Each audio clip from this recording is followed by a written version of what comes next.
She thought her own daughter was dropping her off at a nursing home. What happened next left her speechless. It started with a phone call. "Be ready by 8, I'm picking you up," Janelle had said. No explanation, no small talk, just that. Margaret Ellison stood at her window that morning, watching the neighborhood she'd known for over 4 decades in silence. Her worn slippers barely made a sound on the hardwood floor. The kettle hissed behind her, but she didn't move. Something didn't sit right. Her fingers tightened around the curtain. She was 82.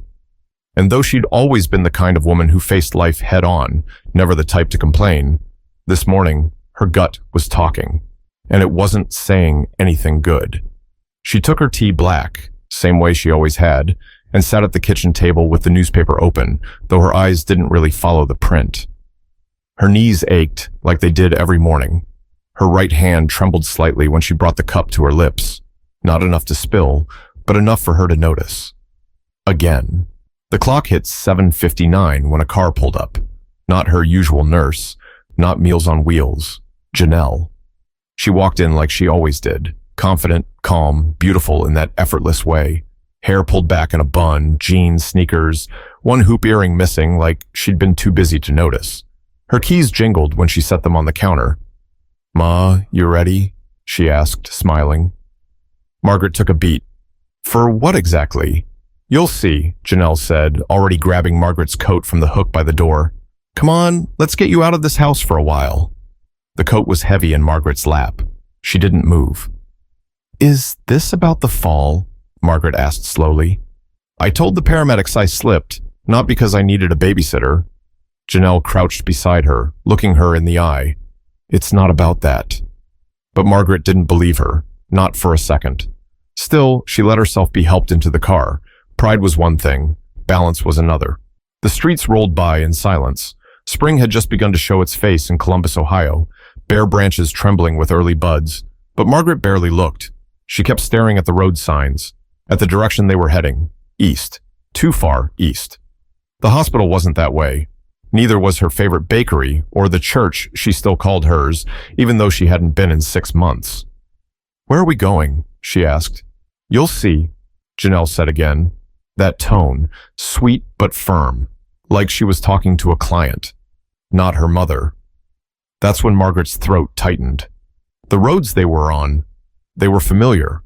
Not the streets she lived on, the other kind, near that big building off Livingston, the one with the sign out front and the tiny garden in the back, Maple Grove Senior Living. Her chest went cold. "Pull over," Margaret snapped. Janelle glanced at her but kept driving. "I said pull over now." "You think I'd just dump you in a home, Ma?" Janelle said quietly, keeping her eyes on the road. Margaret's voice cracked, but her words stayed sharp. "Isn't that what this is? Isn't that where we're going?" Janelle didn't answer, and that silence, more than anything, cut deep. Margaret turned away from her, pressing her forehead to the window. The air inside the car felt heavy, like it had weight. Her heart wasn't racing. It was dragging, slow and deep in her chest, like it didn't know whether to break or fight. After a moment, Janelle spoke, softly. "Do you really think I'd do that to you?" Margaret didn't answer, because truthfully, she didn't know. She wanted to believe otherwise, but years of quiet strain and shifting roles had worn away the confidence she once had in their bond. Pride had kept her from admitting how scared she was, how lonely. And now it felt like she was being moved like furniture. But this wasn't the first time Margaret had doubted where she stood in Janelle's life, and the cracks had started long before this ride. Janelle was 7 the first time Margaret met her. It was inside a faded yellow office on the 3rd floor of Franklin County Children's Services. Margaret had come to drop off a donation of old books, classics mostly. She hadn't planned on staying, but something about the little girl sitting quietly in the corner with her arms wrapped around a threadbare backpack made Margaret stop in her tracks. She wasn't like the other kids, wasn't loud, wasn't crying. She just stared at the floor like she didn't expect anyone to speak to her, like she knew better. That kind of stillness in a child. It said something. It said she'd already been through more than most adults. One of the caseworkers had explained, Janelle had bounced between 6 foster homes in under a year. Temporary places, temporary people. Margaret hadn't come looking for a child, especially not at 51. But Janelle didn't feel like a decision. She felt like a reason. Margaret took her home that week. It wasn't easy. Janelle didn't smile much. She never asked for help. And when she got in trouble, she expected consequences that never came. Margaret never laid a hand on her, but Janelle flinched anyway. "You can talk to me," Margaret used to say at night, sitting at the edge of the bed with a warm washcloth and a glass of water. Janelle would just pull the blanket up higher. The first time she called Margaret Mom, it was by accident, at a grocery store, reaching for the wrong cart. Margaret didn't say anything in the moment. But that night, when she heard Janelle humming in the hallway, something in her chest softened for the first time in years. They built a life. Not a perfect one, but a real one. Margaret taught her how to cook. Nothing fancy, just basics. Spaghetti, cornbread, stew. Janelle taught her how to use the internet, though Margaret never really trusted it. They celebrated birthdays, had movie nights, even fought about curfews and piercings like any other family. But the world outside their house didn't always see them that way. There were stares in restaurants, questions in waiting rooms. "You're her legal guardian? Is she your granddaughter?" Sometimes worse. Margaret never entertained it, never explained. She was too proud for that. But Janelle saw it every time. Still, what hurt the most wasn't strangers. It was how Margaret handled things at home. She wasn't warm. She didn't say, "I love you" much. She showed love through structure, rules, safety. But to a girl like Janelle, whose life had always been wrapped in uncertainty, it didn't always feel like love. Then came the teenage years, hard ones. Janelle got quiet. Margaret got stricter. One fight turned into two into 10. And by the time Janelle graduated high school, she was already planning how to leave. Not out of hate, out of distance, out of habit.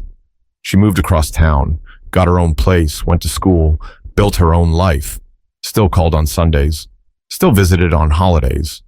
But something had changed. Margaret never said it, but she missed her, terribly.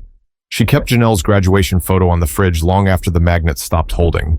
Every time someone asked if she had kids, she'd pause, then say, "One, she's grown now, a social worker, helps people." Her voice always cracked a bit on the word helps. Janelle, on the other hand, carried guilt. She worked with families that looked like hers, kids who reminded her of herself. And every time she walked into a house where a grandmother was raising a grandchild, or an aunt was doing her best with 3 jobs and no help, she thought of Margaret, alone in that big house, moving slower now, forgetting things, pretending like she wasn't. But neither of them said anything. They danced around it like people do when love's gotten tangled with ego. But all of that, the silence, the pride, the unfinished conversations, was about to come crashing down, one moment at a time. It started small. A missed bill here, a burnt pot of rice there, a phone call forgotten. Margaret had always been sharp, razor sharp. The type to remember the names of every neighbor's dog, every due date, every detail of a story told to her once. But lately, things slipped. The first time Janelle noticed, she brushed it off. "Ma, you left the gas on," she said one afternoon while visiting. The stovetop was hot, but nothing was cooking. Margaret waved her off. "I was warming the kettle. Stop fussing." But there was no kettle. Then came the day she missed her doctor's appointment. She swore Janelle got the date wrong, even when Janelle showed her the reminder in her own handwriting. "I don't need a babysitter," Margaret snapped. "I've been running this house since before you were born." Janelle didn't say anything, but she watched. She started dropping by more often, pretending she had errands on that side of town. She checked the fridge, the mail, the calendar. Each visit brought a new crack. Spoiled milk, unopened letters, pills out of order. Then came the fall. Margaret called her the next morning, said she'd slipped in the hallway, said it wasn't a big deal. But she hesitated just long enough for Janelle to hear the truth. She drove over without asking. When she arrived, Margaret was sitting on the floor in the hallway, legs stretched out in front of her, arm bruised, dignity wounded. "I'm fine," she said as Janelle tried to help her up. "Just needed a minute." Janelle crouched down, gently cupping her mother's shoulder. "You sat here all night?" Margaret looked away. She was still proud, still stubborn, but in that moment, she looked small, not weak, just tired, like someone who'd been carrying more than she let on. After that, Janelle tried to talk to her about options, about help, about maybe moving in with her. Margaret shut it down every time. This is my house. I don't need saving. You're not being saved, Ma, Janelle said. You're being cared for. I raised you to be strong, not sentimental. No, Janelle said softly. You raised me to survive. There's a difference. That one stung. Margaret didn't reply. She didn't have the words, because deep down she knew Janelle was right, and she hated it. Still, the walls stayed up. Every time Janelle offered help, Margaret acted like it was an insult. Every gentle suggestion was treated like betrayal, like Janelle was trying to take something away from her. One night, Janelle stood in the living room with a folder in her hands. Ma, I looked into assisted living. Just a few places. Clean, close by, friendly staff. You'd still have your freedom, but... Margaret stood so fast, she knocked her tea over. You think I'm helpless? She snapped. You think because I'm old, I need to be stored somewhere like an old lamp? Janelle's voice cracked. That's not what this is. But Margaret was already walking away. The conversation ended like all their hard ones did, in silence. Later that night, Margaret sat alone in the dark, listening to the clock tick. And for the first time in her life, she felt scared of her own house. The hallway looked longer, the steps steeper, the silence too loud. She thought about calling Janelle. She didn't. She just sat there, wrapped in a blanket, gripping the TV remote like it could anchor her to something real. Across town, Janelle sat at her kitchen table, folders and brochures scattered everywhere. Her laptop screen glowed with housing options, caregiving agencies, and budget spreadsheets. Her head throbbed. Her heart ached. She loved her mother, but she couldn't keep watching her break down piece by piece. She picked up her phone to text, deleted it, picked it up again. This time, she didn't ask. She told Margaret she'd be picking her up Saturday morning. No excuses, no arguments. She had made a decision, because sometimes love doesn't wait for permission. But that decision would bring everything, every wound, every memory, every buried feeling, rushing to the surface, whether they were ready or not. Saturday came faster than either of them expected. Janelle barely slept the night before. She kept pacing, replaying conversations in her head, trying to find the right words. But nothing felt good enough. Nothing ever would. You don't rehearse speeches for someone who raised you. You just show up. She pulled up at 7:59 on the dot. Same car, same old street. But everything felt heavier this time. Margaret had already been waiting, coat folded neatly on her lap, shoes tied tight, like a soldier ready for whatever came next. Neither of them said much on the drive.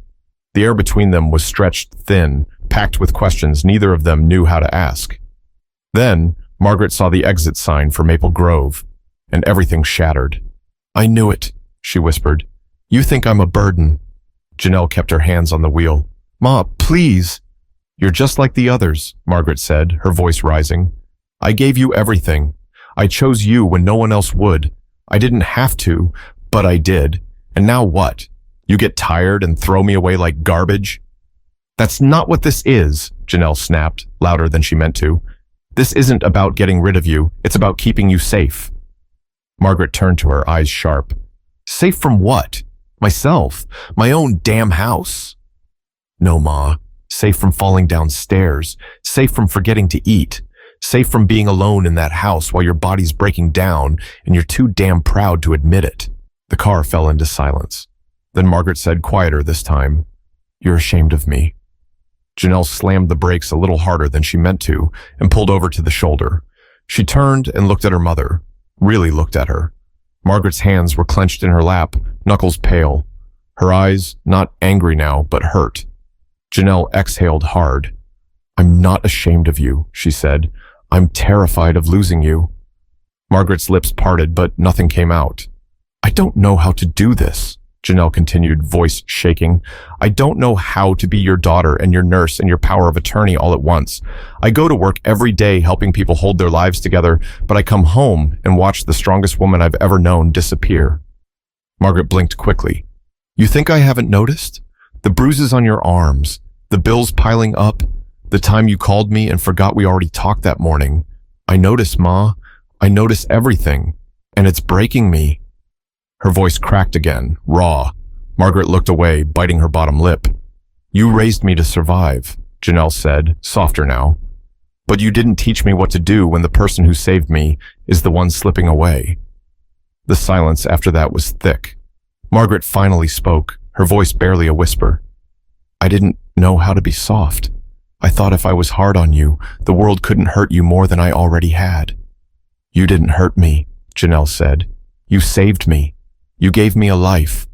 But I'm grown now, and you don't have to carry everything alone anymore. The car sat there on the shoulder of East Broad Street. Cars passed by, honking. Life moved on. But inside that car, time stood still. Finally, Margaret broke the silence with a shaky breath.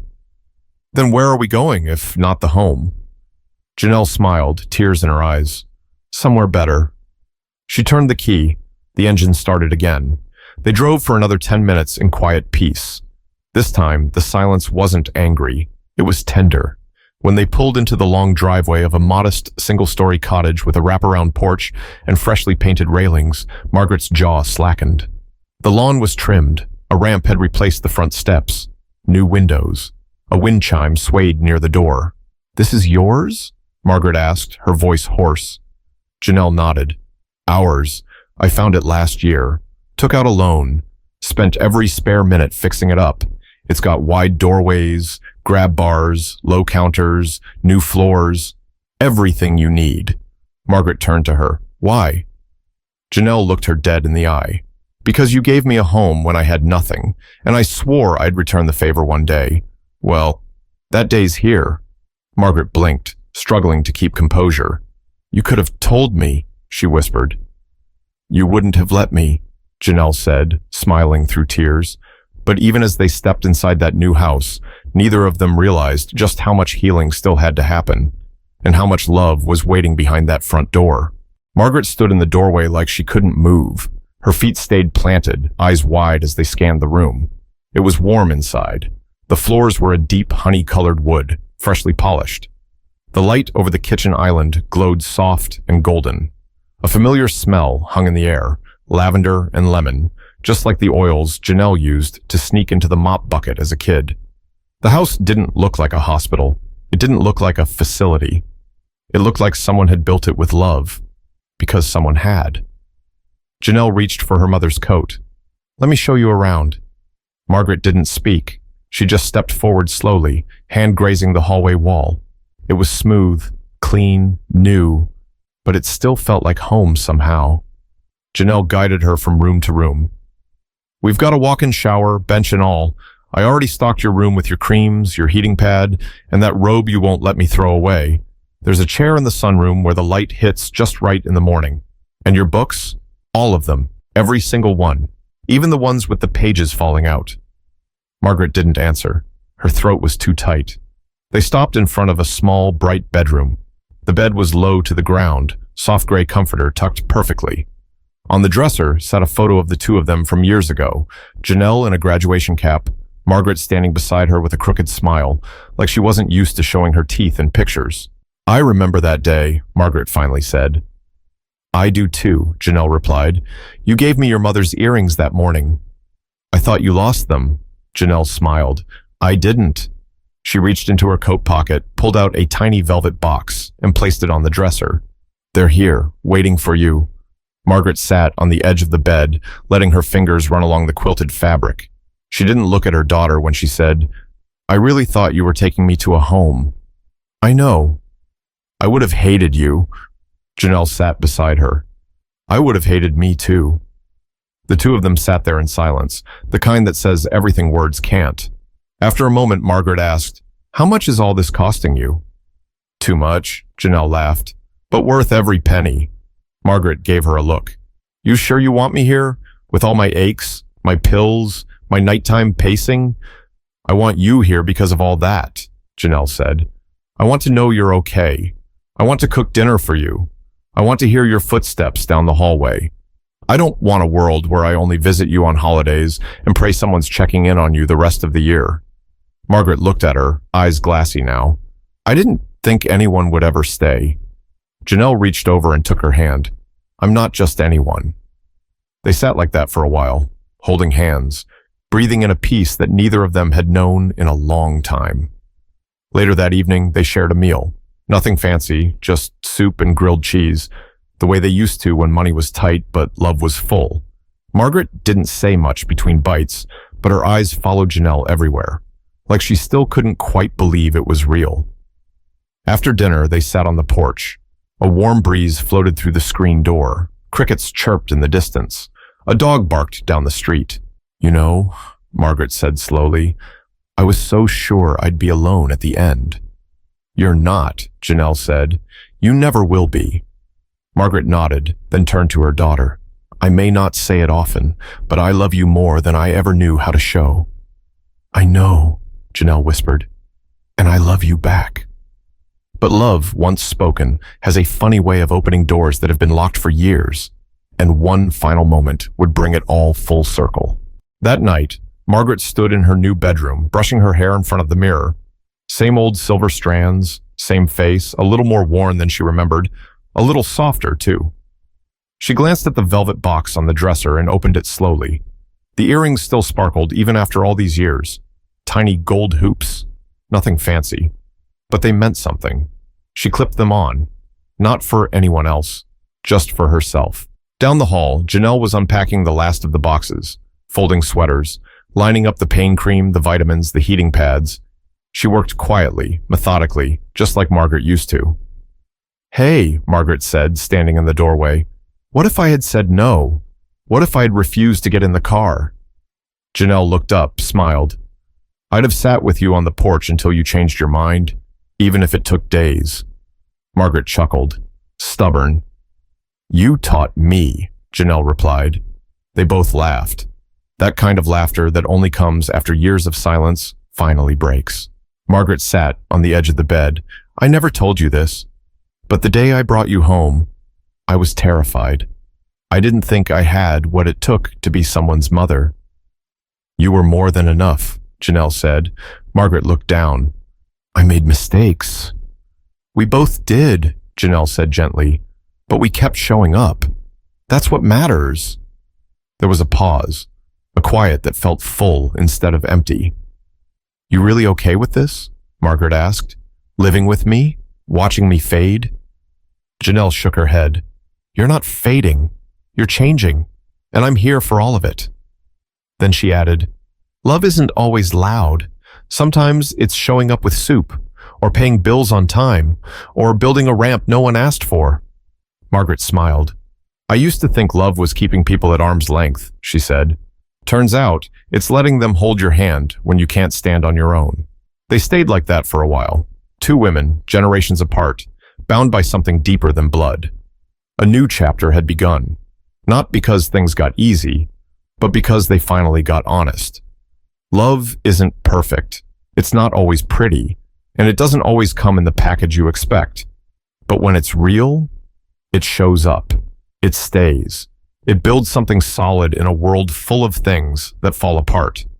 If this story moved you, even just a little, take a moment today to call someone who raised you, helped you, or stood by you when they didn't have to. Life is short, but love is the one thing that can outlast all of it.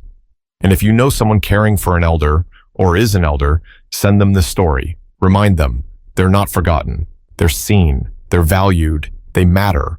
Because family isn't about who shares your blood. It's about who shows up.